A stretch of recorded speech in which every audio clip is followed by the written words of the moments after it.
καλοί μαθητές. Σας ζηλεύω να ήμουν τώρα στην ηλικία σας και να έχετε δυνατότητες να πάω στα camp, να δείξω τις δυνατότητες, αλλά δεν το είχαμε.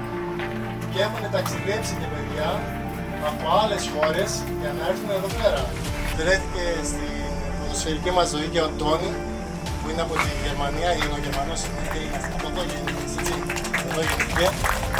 Είναι 20 χρόνια σκάουτερ και ήρθε εδώ για σας.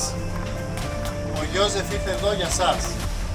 Εγώ προσωπικά έκανα όλο αυτό, το διοργάνωσα μαζί με τους συνεργάτες μου για σας. Ο πρόεδρος της Ασπίδας και ο υπεύθυνος Ακαδημίας της Ασπίδας είναι εδώ για σας.